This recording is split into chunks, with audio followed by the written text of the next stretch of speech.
I thought I would start by showing you a few examples of what some of the stories are in the Zen tradition about what enlightenment actually entails.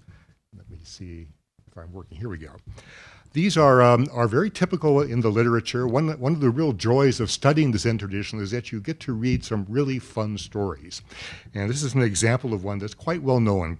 Involves a teacher named Madzu Dahui, who is one of the founders of the early Zen tradition, one of the most important Vonkoyos in the tradition, with one of his students, a teacher named Shui Liao.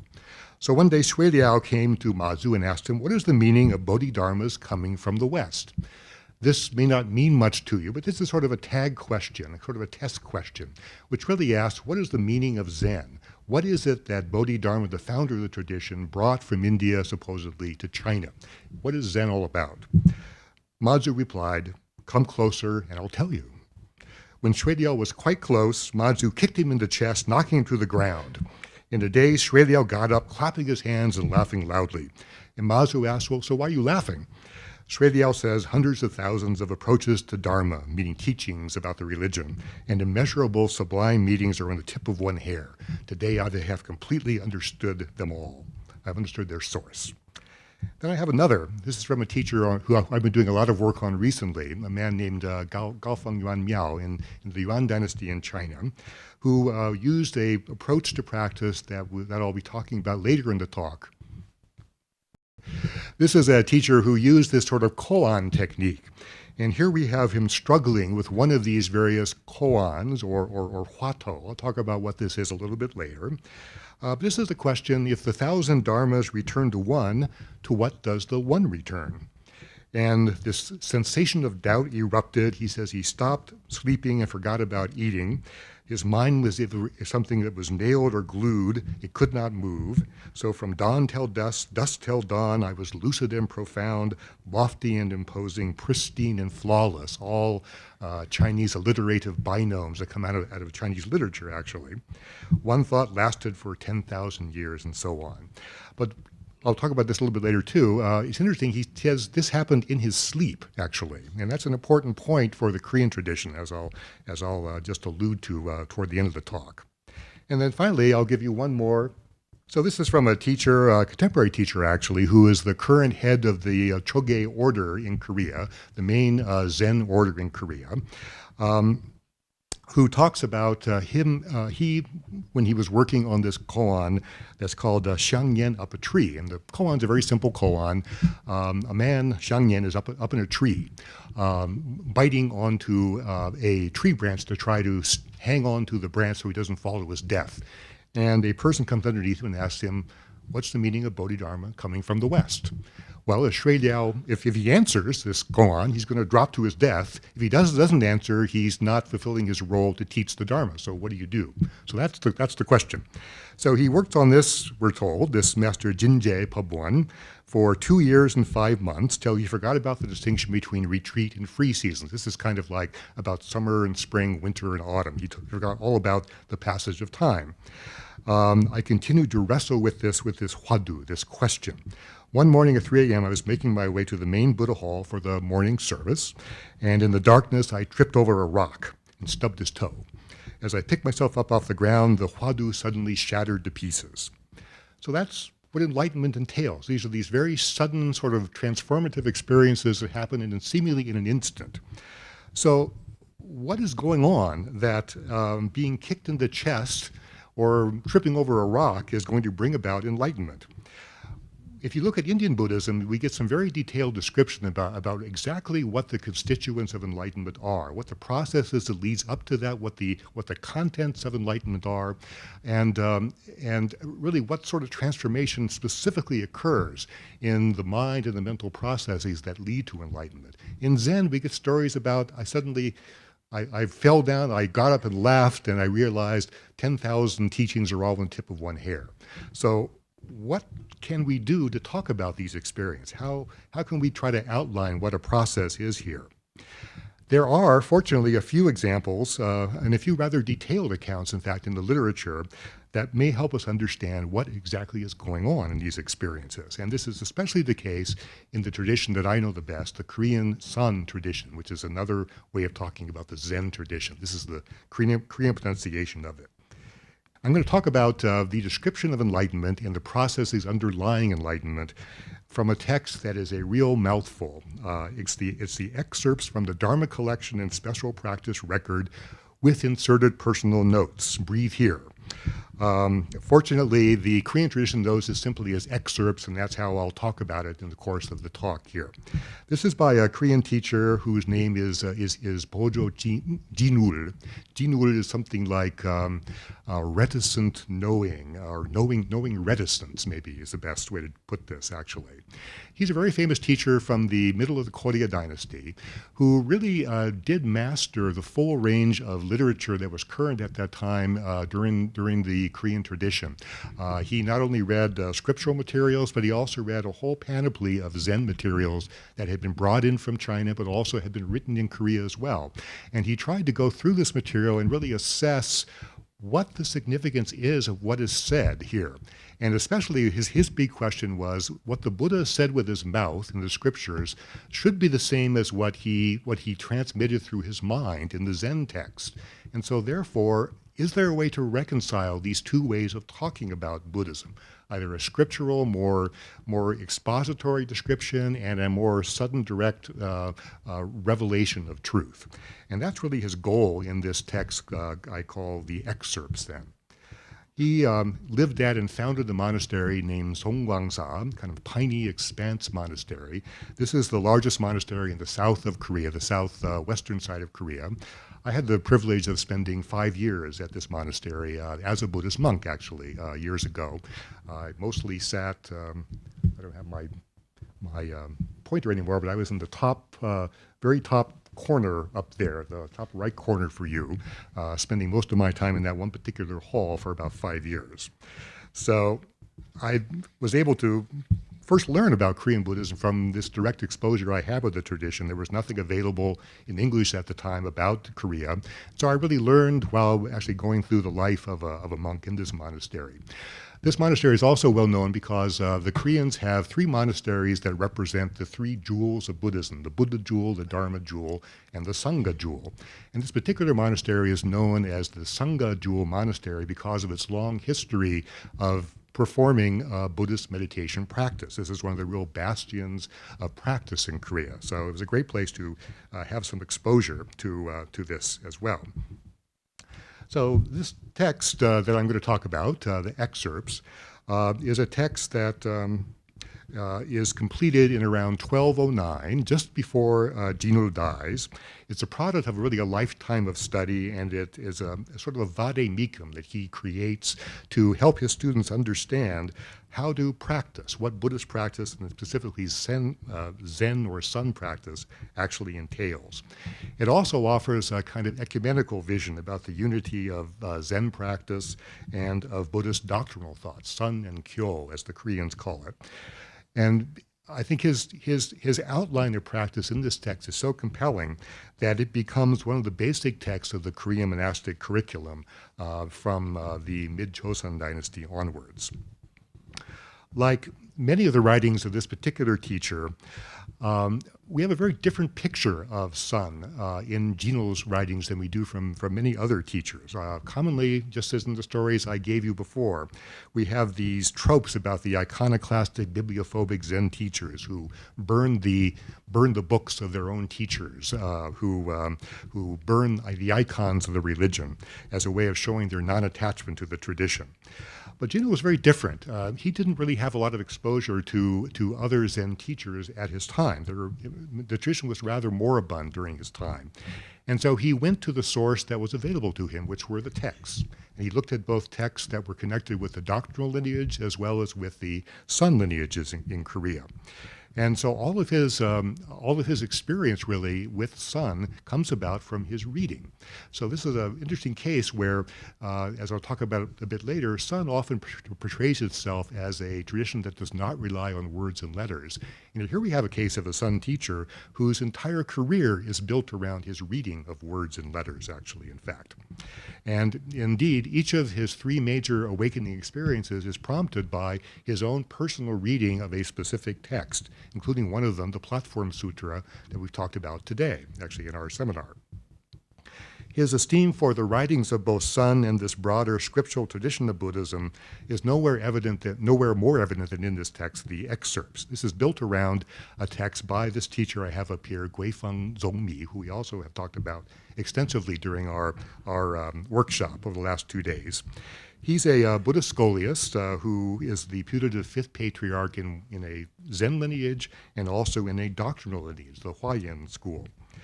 And this is built around a text that's called the Dharma Collection and Special Practice Record, which is known more commonly as the Chan chart. It gives an outline of the lineages of Chan and the practices of those various lineages. We saw today an example of a Tangut translation of that Chan chart. And this is the text exactly which is called in Korea the Dharma Collection and Special Practice Record. What he's trying to do by using this text is to investigate what the meaning of Zen enlightenment actually is by analyzing a controversy that raged in East Asian Buddhism over what is a correct map of the path and what is the quality of the enlightenment that is generated by following that path. And this is what is often called in the literature the sudden gradual debate. This debate has done a lot to help forge uniquely East Asian forms of Buddhist thought and practice. And it's in this text, Excerpts, that it receives one of the most exhaustive and insightful treatments in all of traditional East Asian Buddhist literature.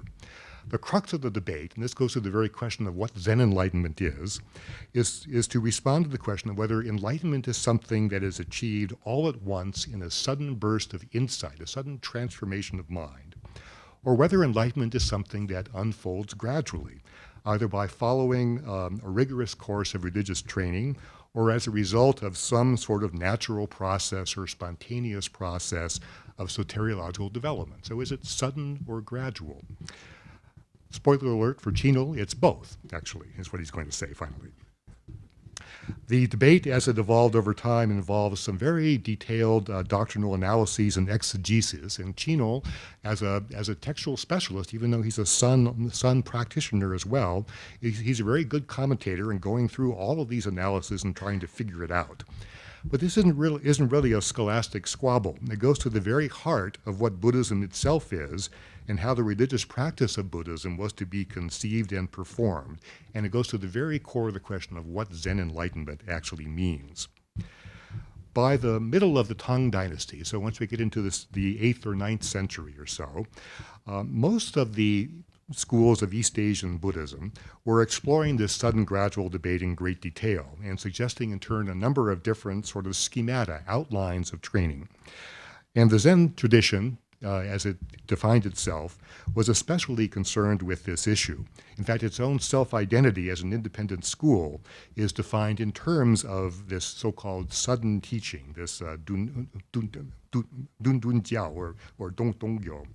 This was meant to distinguish Chan from what it disparaged as the gradual teachings of the mainstream doctrinal schools of Buddhism, but also from certain regressive and benighted strands of Chan itself, such as the Northern School. So here I'm going to step back a little bit, and for those of you who have no real background in the Sun tradition or Zen tradition, I'm going to talk about the way Zen has conceived of itself, what its own self-definition is.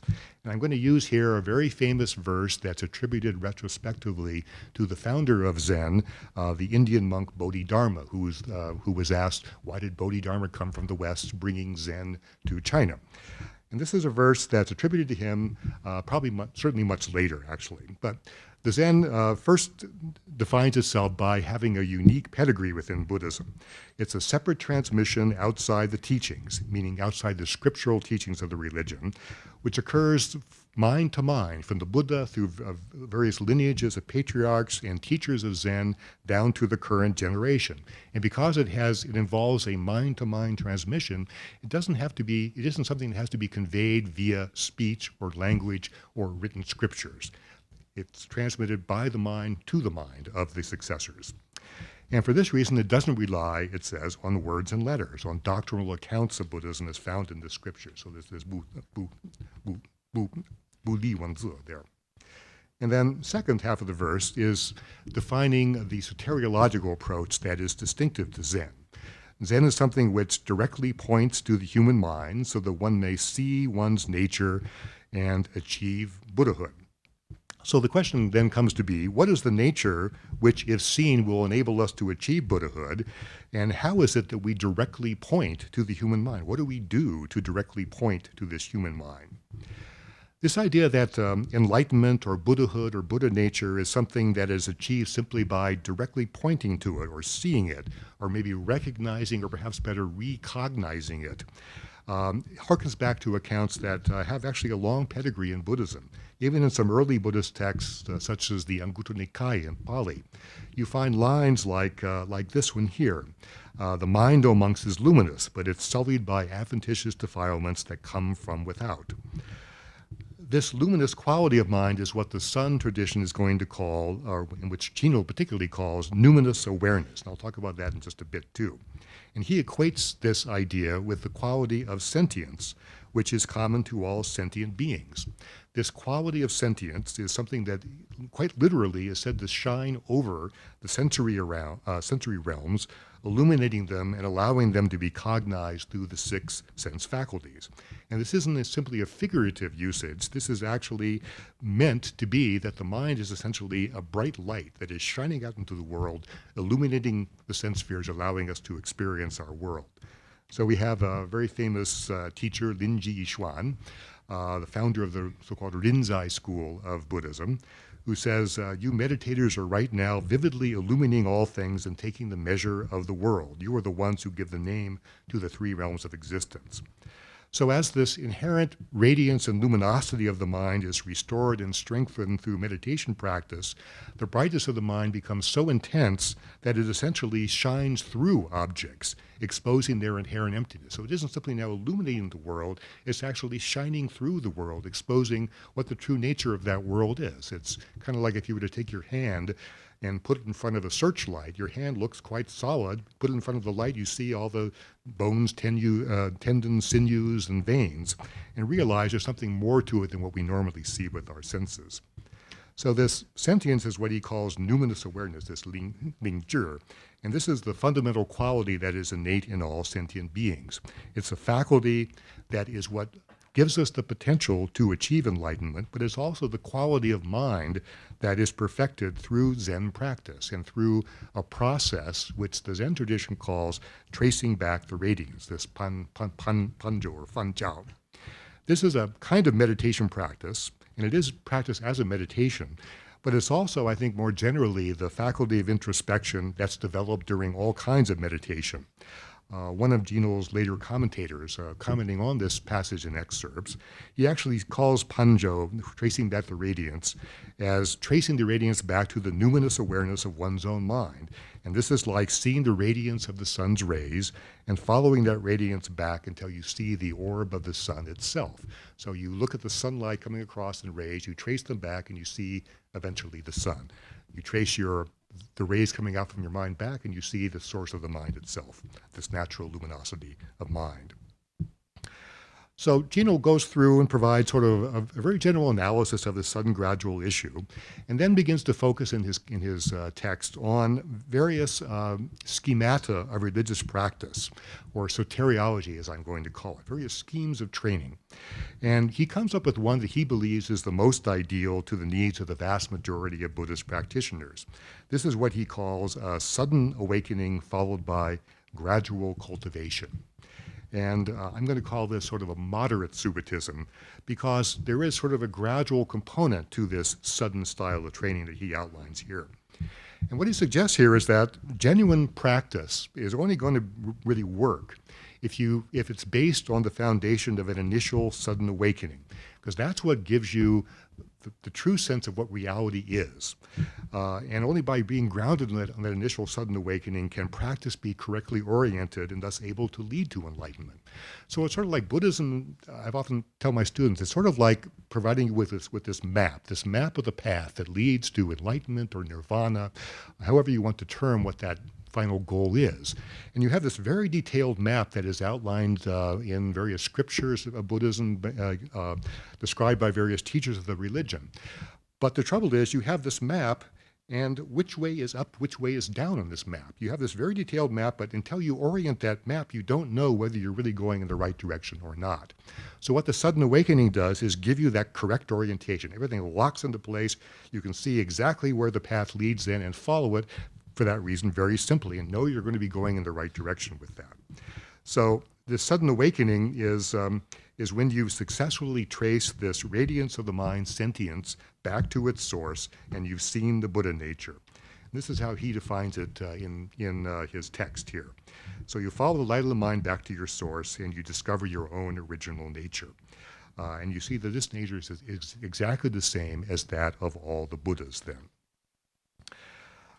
So this sort of an insight into sudden awakening, he gives actually awakening two different sort of descriptions. This is where now I think the scholars may find something a little of interest here, because this idea of sudden awakening he calls an understanding awakening, or an awakening of one's understanding. This is the functional equivalent of the Darshana Marga, the path involving vision, from the earlier mainstream Indian path systems. So if you look back at Indian Abhidharma accounts of the Marga, or the path, this path of vision is what catalyzes that initial insight into the reality of nirvana. You see the reality of nirvana for the first time, and nothing can ever shake you from that realization from that point on. This then will remove three of the fetters, the sangyojana, that are associated with wrong views. These are the wrong views involving understanding, actually, which kind of bind you to this cycle of samsara. And this is the mistaken belief in the existence of a self that's connected to a physical body, the idea that your body is yourself, essentially, attachment to the efficacy of rites and rituals, which is a direct challenge to the mainstream Hindu and Brahmanical traditions in India. And finally, various sort of skepticism you might have about the path or its efficacy or your ability to carry it out. Those vanish completely because of this vision of nirvana. And you're guaranteed, according to the Indian path systems, within 7 lifetimes to finish this path.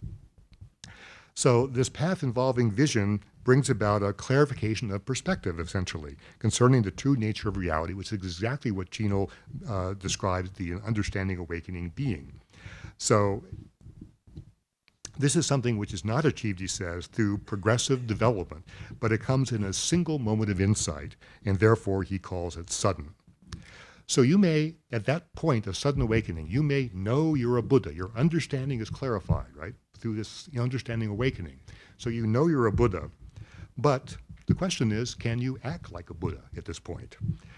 He says for most people, your practice would still be so immature that you couldn't consistently do it, maybe at times, but there are these deep-seated proclivities of habit, the vasana, the supki or shichi, that continue to have an effect on your decision-making. They infect, actually, your decision-making. And this impedes the ability of a student to express enlightenment, even though he or she would know that they actually have enlightenment at the very core of their mind. So these residual proclivities, which have been acquired, he says, since time immemorial, have to be removed gradually. They're not going to disappear suddenly. And so what one has to do then is, after having this initial sudden awakening, one goes through a process of gradual cultivation, where you counteract various unsalutary tendencies of mind, greed, hatred, anxiety, and so forth. You cultivate various salutary qualities of mind, loving kindness, compassion, tranquility of mind, and so forth. And you finally develop the whole range of the perfections of the bodhisattva, the paramita. So this is what we would call in the Indian path system the path involving cultivation, the bhavana marga, which is what follows then the path of cultivation, a path of vision in the early system. This will remove over the course of lifetimes of sustained training anyway, the afflictions that are associated with the samsaric realm, and eventually will lead to full enlightenment, which we'll get to in just a minute. But because this kind of gradual practice is built on the foundation of this initial sudden awakening experience that one has, this cannot be compared to what he says is the inferior gradual teachings of the northern school of Chan, or the Hinayana, so-called, the two vehicles teachings of Kyo. Instead, students perform this kind of gradual training in a state of what he calls no thought, because they realize that wholesome states of mind are cultivated without actually there being anything that needs to be cultivated. You practice while knowing that there's nothing actually that needs to be practiced.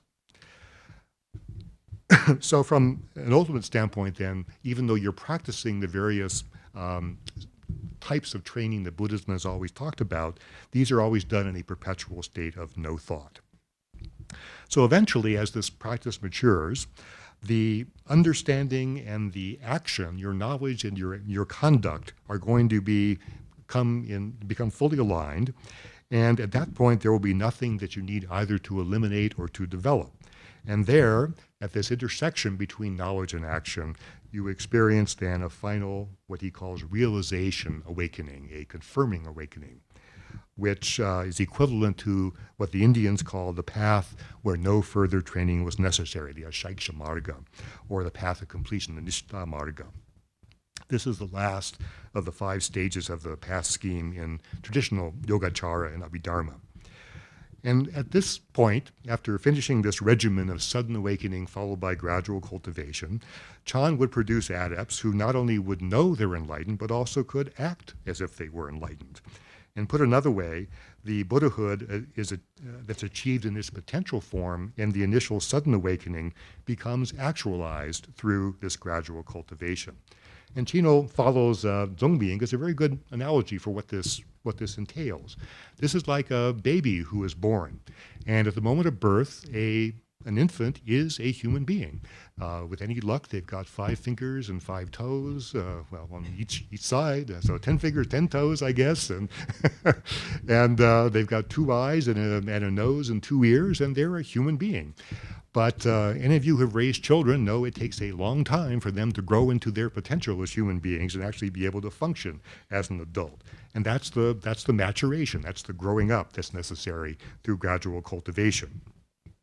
Or another analogy he gives is like in a dewy morning. Maybe you don't have these in Tucson, but much of the country would. You get up in the morning, there's dew on the ground, the sun rises, but the dew will melt from the grass only very gradually. So this, in his mind, presents the most viable outline of Zen practice. And it also opens up, as I tried to point out here, one way to bring about a rapprochement between the doctrinal teachings of Buddhism and the Zen tradition of Buddhism, because the outline of Zen practice that he gives here lines up almost precisely with earlier Abhidharma outlines of the path. So Gino moves from this, presenting what he thinks is the ideal outline of training, to provide a number of other sort of schemata that are found in the literature. And I won't give you, he gives 11 different alternatives here that he explores. I'll give you just a couple to show what the range is. These range from gradual cultivation to gradual awakening. This is like when you climb a tower, the higher you get on the tower, as you keep on going, you can see farther and farther into the distance. To sudden cultivation, sudden awakening, where your cultivation and awakening occur simultaneously in a single instant. And this is like slicing through a whole spool of thread with your sword, and all the threads on this spool are cut simultaneously.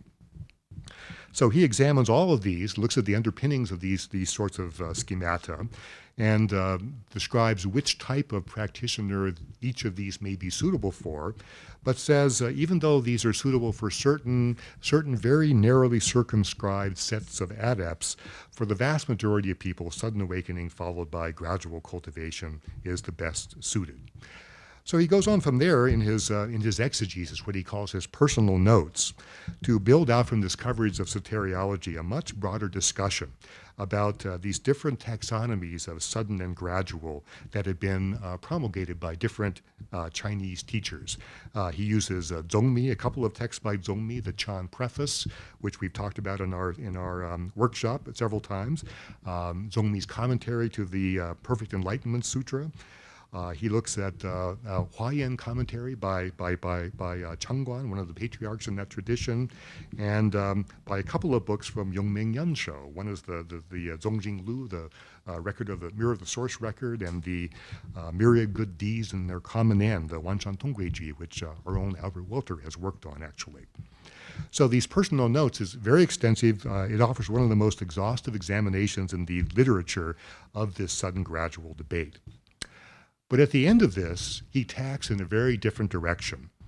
And there he appends a completely different set of excerpts from a teacher whose name is Dahui Zonggao, who's been the focus of a lot of our presentations during our workshop.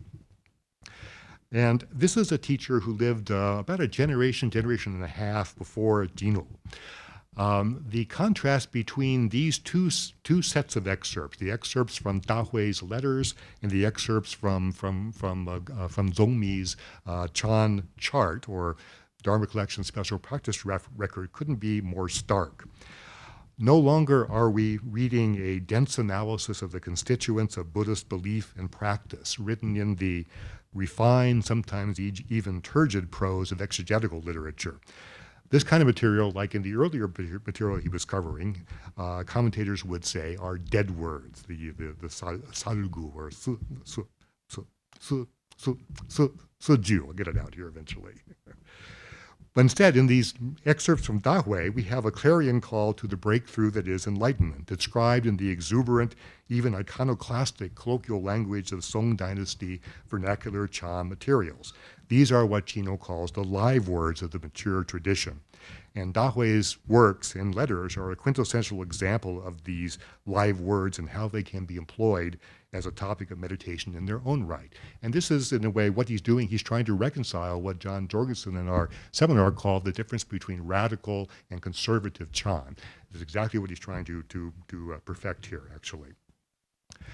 Dahui developed a type of meditation practice that was just then being developed on the mainland. Probably Chino heard about this, I think, from Song traders who came into the Korean coastline, not far from where he was staying, actually. Song Gwangsa is very close to the southern coast in Korea. And my speculation is he probably contracted with these Song traders going back to Ningbo, the Hangzhou, that's been the subject of much of our discussion here, to have this text brought back to him, actually. And this is very common, I think, in Korea to have this exchange across the sea between China, Korea, and then later on also Japan. Dahui developed a type of practice that he called the Zen of examining meditative topics, this kanhwa-san or kanhwa-chan. This is what those of us who have read about Zen in Western sources, you may know it more as koan practice. It's rather similar to that, although there are some very real distinctions, I think. In this sort of technique, what Chan is doing is moving away from all of the imported Indian meditative terminology, terms like samadhi and prajna, shamatha vipassana, and trying instead to use a material from its own tradition as grist for the mill of contemplative practice. This investigation of these various topics, or so-called, these are called hwadu in Korean, or hwato. These are the live words, which are thought to generate a sense of inquiry or doubt or questioning. The official term they use most commonly is the sensation of doubt. And it is meant to be a palpable physical sensation as well. This doubt that is aroused through examining these questions or thinking about these questions would eventually break the student's inveterate tendency toward conceptual understandings of Buddhism and ultimately remove the point of view, which is really what is meant, I think, in Buddhism by the constructed sense of self. So non-self means you remove point of view, see things from this universal perspective. So let me give you one example. This is a very famous example from one of the scions of the tradition, Jiaozhou Cong. And the dates are not a mistake. He is said to have lived for 119 years, actually. This is his so-called Mu Huadu, or Mu Gongan. And this one is one that everybody will know. This is the very first case in the so-called gateless checkpoints, or the checkpoints of the monk named Wuman, or gateless. And I give you the full case here. A student asked Jiaozhou, does a dog have the Buddha nature or not? And Jiaozhou answers, doesn't have it. Mu. Mu is actually a verb here. It means he doesn't have it. Often we just translate it no instead. Now, the reason why this is useful as a meditative topic is because this is the wrong answer. In the East Asian tradition, if you were to ask, does a dog have Buddha nature or not, a dog is a sentient being. A dog has this quality of sentience, or numinous awareness, or Buddha nature, which is common to all living creatures. So the correct answer to this gongan, or this huadu, is actually yes. But for some reason, Jiaozhou answers doesn't have it, rather than yes, he does have it. So that's the question. And that's why this is so commonly used, I think, as the very first question that one confronts in the kanhwa tradition that Dahui developed. This was the most common gongan used of all. So as you arouse this question, you would approach this by trying to figure out, using your mind, using all of your intellect, what does this question mean? What does he mean by this answer? And this is called investigating the meaning of the huadu. You think about, what would Jiaozhou have meant by saying this? And you can try various different strategies. Each time you come up with, you think, a good answer to this, you go to your teacher, you give the answer. Your teacher bashes you over the head, says, go back, think about it some more. And at a certain point, it may take weeks, months, years, in some cases, I know from experience, you finally give up the attempt to try to solve this question intellectually, and you stop investigating the meaning, and now you simply sit with the sensation of doubt. This is called investigating the word itself at that point. So this inquiry into this question creates this intense, stifling sense of doubt, which is both a positive sense of wondering, what does he mean by this? But it's also this very real stifling sensation of frustration, bewilderment, and in some cases, furious anger. Why can't I figure this out? And both of those sensations have to go hand in hand, I think, in kanhwa-san. But because you sit with the same question over and over and over again, even in your sleep, as we saw in the case of the Enlightenment experience of Gaofeng Yuan Miao, there is no progression here, actually. There's the same question repeated and examined over and over and over again. And this is why this is termed a sudden cultivation, not a gradual unfolding of truth. It's a sudden kind of cultivation that's repeated time and again. And so this kanhwa-san is more of a radical Subitism, which means that the awakening and the cultivation are occurring simultaneously. And Gino calls this typically a shortcut approach, because it's a direct way of reaching enlightenment. And those of you who have been exposed to meditation in the West, probably the most common kind that you would have heard about would be mindfulness meditation, which is widely used today in both therapeutic contexts as well as in religious contexts to bring about various changes of mind, calming the mind, improving the quality of relationships in the mindfulness-based stress reduction approach.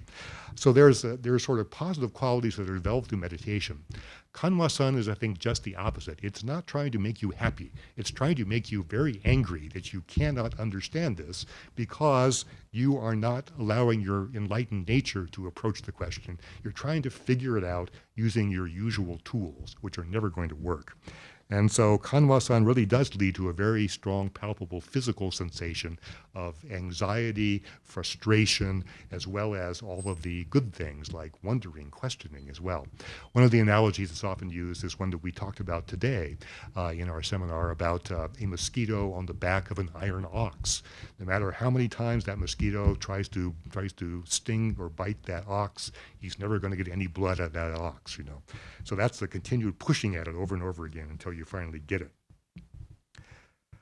So if we look at why this kanhwa-san practice is called a radical Subitism, sudden awakening, sudden cultivation system.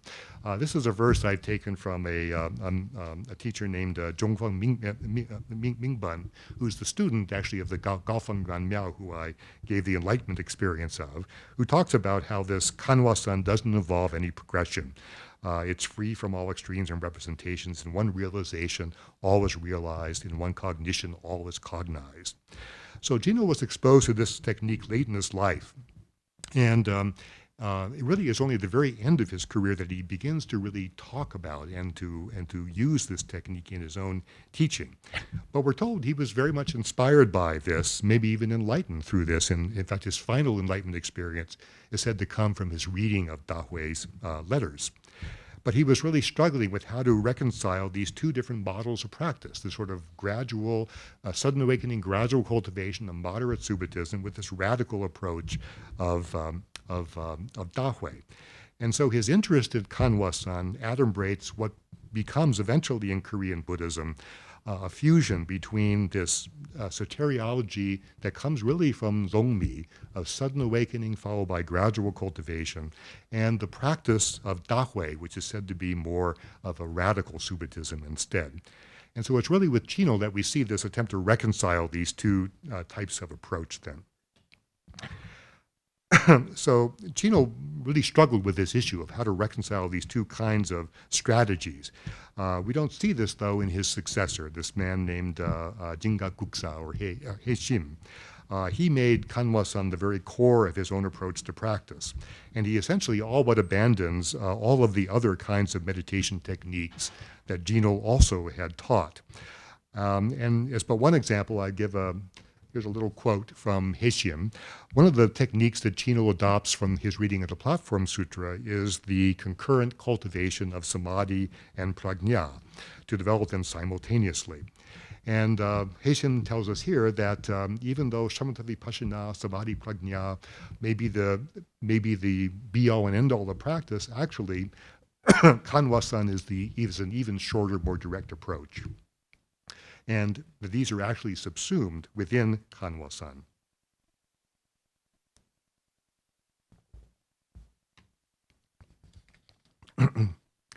So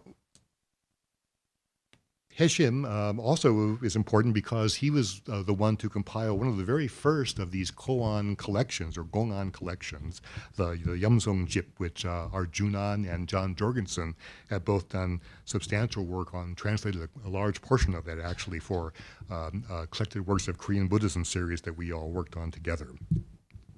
And this was done to really embed this technique more deeply into Korean practice. I think it's thanks to Heishim's influence that Korean Buddhist practice very quickly coalesces around kanhwa-san, to the detriment really of Jino's ecumenism later on. But as we look at people like Taego Po-u or Naong Haegun, Muhak Chacho at the end of the Korea dynasty, these are monks who practiced in Korea, did their kanhwa-san training in Korea with Korean monks, got enlightened in Korea, but then decided to go back to China. This is during the Yuan period when Korea was a suzerain state to the Mongol Yuan dynasty, and they sought transmission and certification from teachers on the mainland then. And it's telling, though, that all these monks, though, had already gotten their enlightenment while they were still in Korea. And the way that they performed kanhwa-san was quite distinctive, I think in some real ways, from what we see described in the Chinese tradition. And especially it shows, I think, the continued influence of Jino. So I give Taego Po-u, here's one example of a monk who's a successor in the Imje or Linji tradition. This is a monk whom the Choge-jong, the current Sun order in Korea, sees as its main progenitor. And he essentially correlates kanhwa-san with Jino's seminal teaching about numinous awareness. Numinous awareness is a term that Dahui himself just excoriated. He said the numinous awareness is the gateway to all calamities, and it can't be much more damning than that in the tradition. But Po is much more accommodating about this very distinctive language that Chino uses. And he describes the huadu as something when it is unobscured or not dark, bume, amid the quiescence of mind that comes about through focusing on the huadu. This is what we call numinous awareness then. It's this void and quiescent numinous awareness where nothing decays and nothing is extraneous. So at that time, your body and mind and the huadu that you're investigating, these will, kind of a creative translation, they will fuse into a singularity. And from that point on, there'll be nothing on which you can rely and nowhere for your mind to go. And what this does, I think, is a very interesting passage because it shows how in the Korean tradition, the distinctive kanhwa-san meditative argot, which is developed within the Chinese Chan school, has coalesced with Jino's emblematic terminology, which is a more gradualist approach. And we see this is never really eclipsed from this point on in Korean Buddhism. So I think it's no exaggeration to say that that Chino in his excerpts lays the groundwork for kanhwa-san's emergence as the dominant practice of late Korea Korean Buddhism. And that's a position it still holds today. And so because of this, I think the excerpts becomes the focus of a lot of scholastic exegesis in Choson. We have commentaries written on this text in the 17th century by two of the most eminent ones are by these teachers here. We also see the text cropping up in collections of seminary works. This is your basic monastic curriculum in Korea, and this is the standard list of the so-called fourfold collection, kind of the Buddhist analog of the 4 books of the Confucian tradition here, which includes Dahui's letters. It includes the Essentials of Chan by this teacher Gaofeng Yuan Miao, which Chino wouldn't have known about. It's written about 2 centuries after he dies, but it's very similar in approach to the description of Dahui's kanhwa-san. It includes the preface of Zongmi, and finally it includes Jino's excerpts. Now, 3 of these 4 texts are by Chinese Buddhist figures. Jino's excerpts is the only one by a Korean teacher, even though a lot of the material there comes out of the Chinese tradition. But these are all materials that Jino himself actually used and was quite familiar with in his own career. In fact, he even concludes his excerpts with a lengthy set of quotations from Dahui from the letters as well. So this is an indication of how enduring the significance of Jino is in Korean Buddhism, that the very text that he drew on in his creation, his systematization of Sun Buddhism in Korea, are still today used as the core of the monastic curriculum in Korea then. And this is an example of what a monastic seminary looks like here. Here's your gangsa, your teacher is up in the front, and all the students are sitting on the floor working at their desks. So I think if you look at Jino's writings, it's pretty clear that I think this text excerpts represents the intersection between and adumbrates the eventual transition from this moderate Subitism that Chino first of all talked about in his excerpts to this more radical investigation, radical approach to investigation in the kanhwa tradition. So excerpts looks back to the more accommodating perspectives on both doctrinal and Sun Buddhism that come out of Zongmi's writings, which are so central to Jino's broader ecumenical vision of Buddhism, but it also anticipates the importance that this more imje or inzai style of huadu or kanhwa investigation will have in Korean Buddhism after Jino's time. And another example of a seminary. And the soteriological approach that Chino champions in excerpts, which is a sudden awakening followed by gradual cultivation, combined with this shortcut approach of kanhwa-san, this becomes the definitive model in the mature Korean Buddhist tradition, where kanhwa-san is practiced within the context of this moderate Subitism. So I think Jino's work provides us finally with an accessible account of what it means to understand is in the stories I said at the very beginning here, that immeasurable sublime meetings are on the tip of one hair, or that one thought seemed to last for 10,000 years, and also tells us what finally are the processes involved in Zen enlightenment. So I hope from all this that you'll see that Zen enlightenment, even though the stories themselves may seem quite iconoclastic, even bizarre, maybe even intractable to understanding, actually do convey a certain process there. So thank you very much for your time.